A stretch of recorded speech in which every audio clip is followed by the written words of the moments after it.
My Jesus Experience, where ordinary people talk about an extraordinary God. My name is Tito, and with me today is a gorgeous lady. Her name is Lola Damilola Adelowo.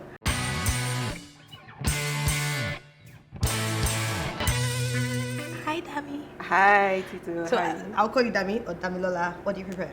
Whatever works for you, it's Okay. fine. So together, our aim is to show the world that an extraordinary God exists. We're going to show the world that there's a very real God that is present in the life of everyday people. And I guess you're an everyday person. Yes, I am. Okay, so you work in an oil and gas company. Yes, as I a do. lawyer. I do. And then when we were talking, I asked, how do you like to describe yourself? You said you're a builder. Yes. Explain that. Okay, so over the course of my life, I found that I get involved with, I'm always led to get involved with projects when they're at the startup stage. And there's a certain grace I believe I carry to help people build things. So, for instance, I've helped to start 2 churches. Oh, wow. And I just absolutely love it. The current one is Life Point Church, where I currently worship. It started 18 months ago. Oh, wow. I was part of this startup team, and I just really enjoy like seeing things when they're in seed form almost, and then being there to see it blossom. Yes. And the same applies when I see women, that maybe they think they're broken, the areas they're dealing with. Yes. I just love working with them to bring out what I see. The value. Exactly. So, I think I have a grace. When I see something, I don't see where it's at, I see where it can be. And that motivates me to join in the work with God to, really bring out the beauty that I see. So yeah, that's why I call myself a builder. I think that's beautiful, actually. I really do. I'm always a fan of underdogs. And when you're talking about women that think they're broken, they're like the underdog. They don't even know what the potential is. That's exactly what it is. So for you to sow into them, it's just amazing. So I'm the girl that would join the church that has 10 people and not the mega church. Because you know that it would grow. Exactly. Yes, and you want to be part of that process. Exactly, yes. Which is awesome. Because you have all of this down part. And we're talking about my Jesus Experience. Yes. And I remember that when we were talking, I was asking you, I said, oh, you've always been a Christian, obviously. You grew up in a Christian home. And you said, no, you haven't. So tell me the difference. You grew up in a Christian home, automatically you're a Christian, but you said you weren't. So talk a bit about that. Okay, so I grew up in a Christian home, but my parents were, at the time, I hope they forgive me when they watch this, they were going to white garments churches for a period of time. My mom does. So that was that was my background.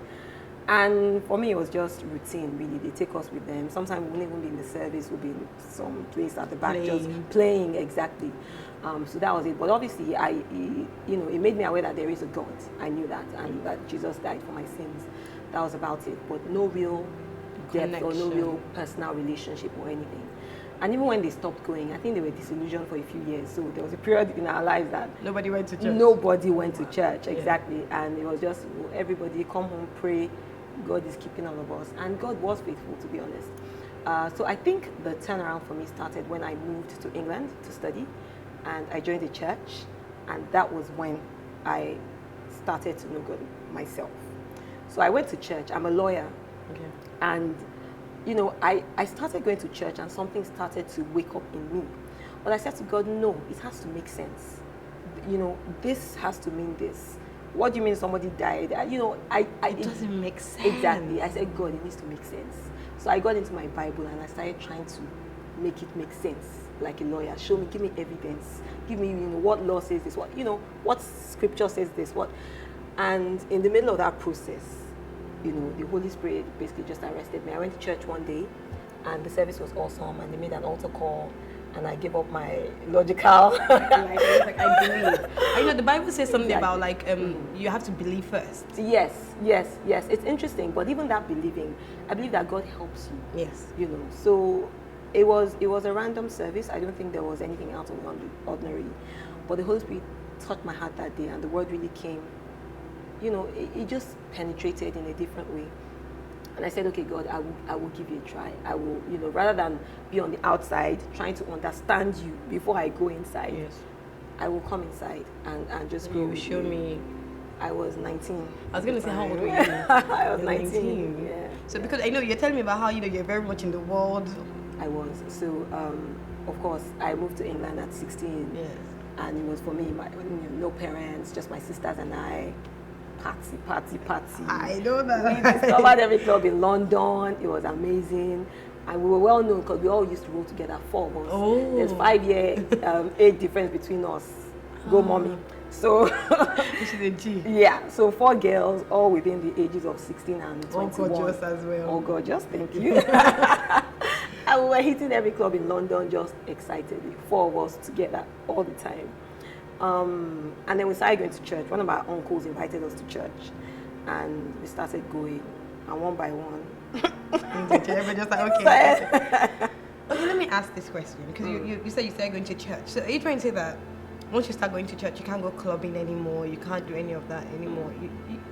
Why does it have to be one or the other? I can go to club, I can enjoy the music, I can hang out with my friends. I'm not dancing in a dirty way, I'm not talking to a guy, I'm not drinking alcohol. Why does it have to be this extreme?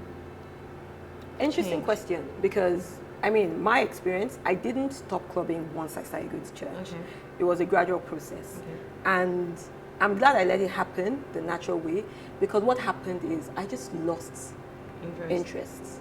You know, my interest, I had interest in other things, and I just began to feel like I was wasting my time or putting myself in awkward situations. You know, I had decided I no longer wanted to have sex, and I would go to clubs and meet guys that, Yes.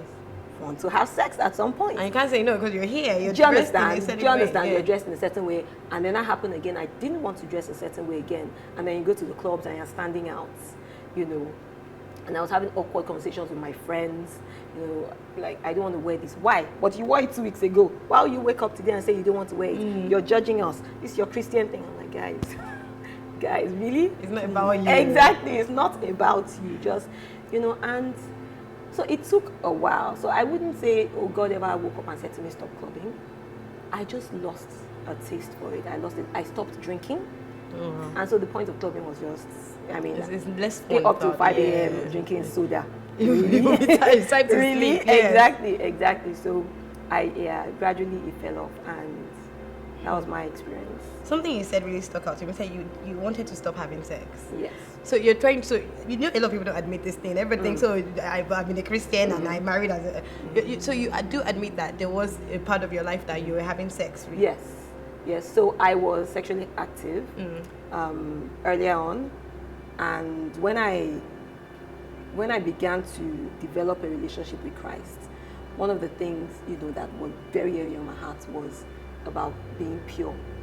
And keeping my body, that my body belongs to Christ. And so that it's interesting, because that area drew me closer to God, because I was like, God, I need to understand this thing. What's the big deal? Exactly. Because a lot of people ask that, what's the big deal about sex? Like, people always say it's about your heart. God loves you regardless. There's grace. Absolutely. So why do you guys? Absolutely. Why do you Christian, you Jesus lovers, make sex such a big deal? Why do you want to suffer? Yes. Why do you? Yeah. Like, what's the big deal? I can have sex and still love Christ. It doesn't change anything. A lot of Christians do. So you guys are making it seem like we can't do the two. Exactly. So you're saying you can't do the two?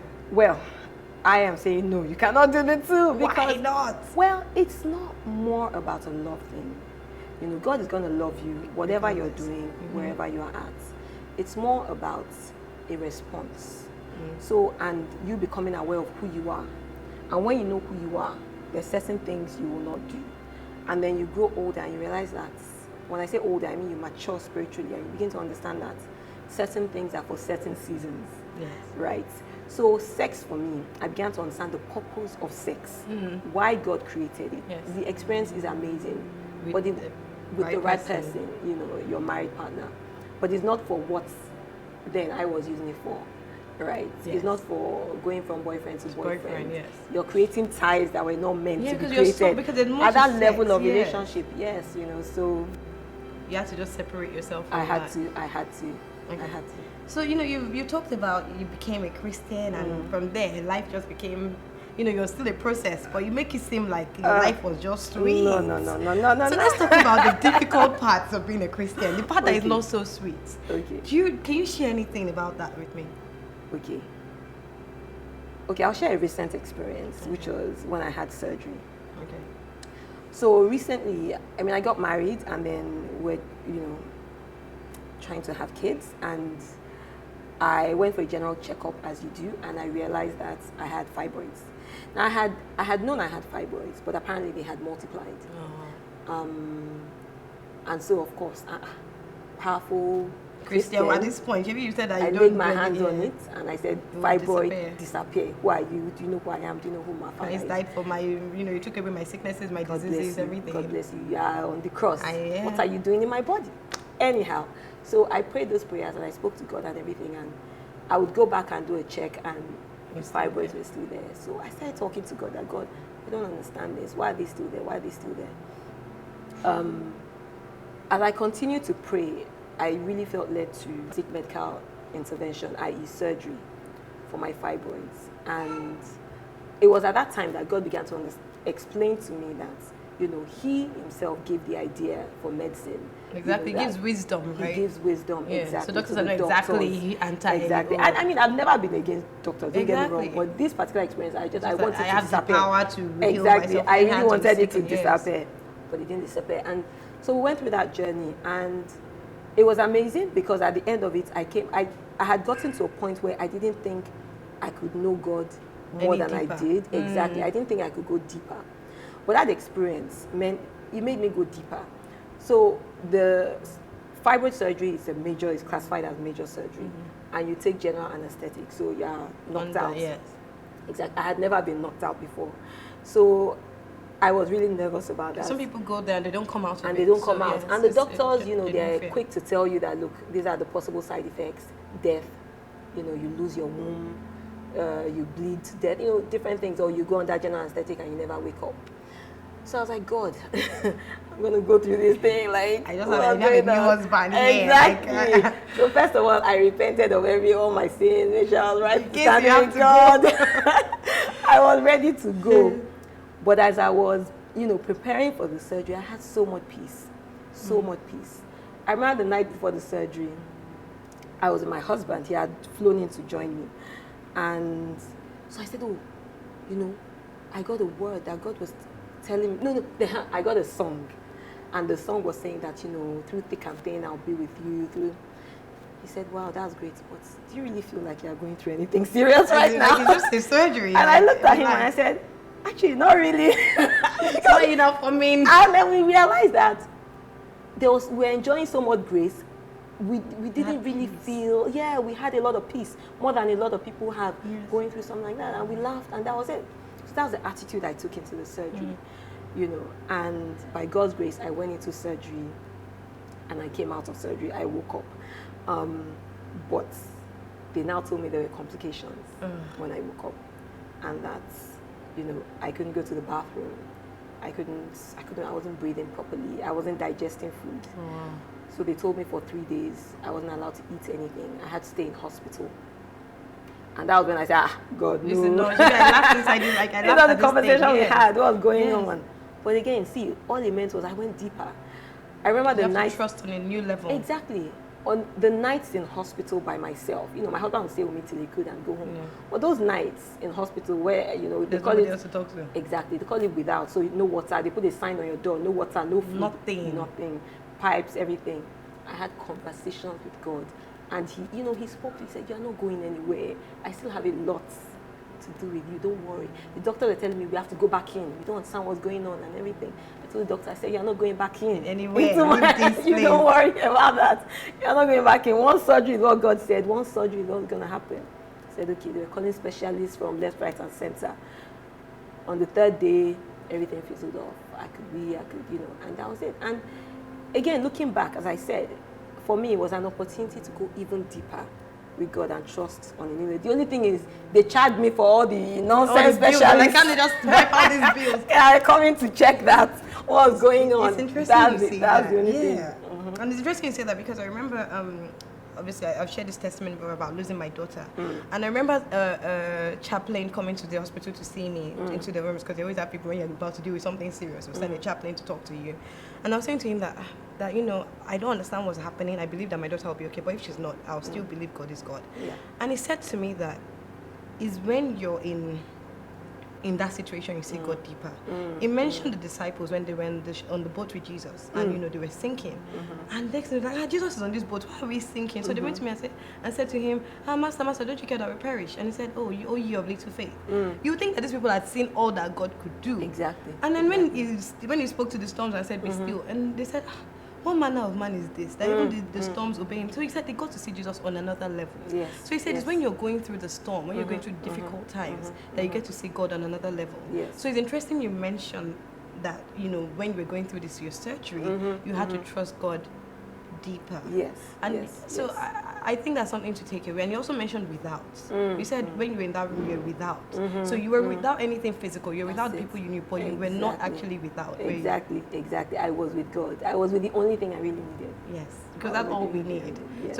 So you really know that in this life, no matter what you need or where you're going, all you need really is. Yes, I mean, I have, and I've just come to accept that it's just, you're going to continue having experiences that will make you go deeper. My pastor puts it this way. He says, the best of God is always ahead of you. So whatever the best, exactly, it always gets better. Whatever you think you've seen, whatever depth you think you have, you are not there yet. And I understand that fully now. Recently, I've had to spend a lot of time in Port Harcourt. And I had never been to Port Harcourt, for work. Yeah. I've been going to Port Harcourt for work. I had never been. And what a lot of people were saying to me was, kidnap. As a fresh They girl will like carry you exactly by yourself. And gas? Oh my God, exactly, oil and gas. They will carry you. Never. Hide your ID. Lay low. Drive an ugly car. Don't scatter your hair. There are so many rules. Yeah. So I was like, God, I cannot function like this. And more than that, it's okay. I don't mind scattering my hair. I all really those things fine. That's minor. The point is, I don't want to live in fear. Yes. Because I was spending a lot of time there. I'm not going to live. Someone else called me and said, they had this vision, they saw bomb blasts. I said, Jesus Christ, the week before I moved to Port Harcourt. It's good that you saw that, but obviously that did not happen. Again, it did not happen. But again, it made me go deeper. So I had to know God on a new level in terms of protection. And then he started talking to me about angels. What about the angels? Ministry of Angels. Okay. How they watch out for you. He said, I'll give you my angels to keep guard over you, lest you dash your foot against a stone. That trust me, you're protected. He showed me Psalm 91, told me to read it, meditate on it. Nothing is going to happen to you. You will be in Port Harcourt. I've been flying. I said to my husband, I counted, I've flown 60 times this year, domestic flights. We're not even up to... This is May. Yes. 60 flights. And by God's grace, smooth sailing. No issues. I cannot thank God enough. But you see, the only thing that gave me that strength to do it, I sleep on domestic flights. Till today, my husband said he can never understand why I was on a domestic flight. You're not the one flying the plane. It's a 15-minute flight. Just be alert. Anything I said, no. I have peace. You're not the pilot. I have peace. But if you're going to do 60 flights, you better get at peace with it at some point. That's it. And God has given me peace.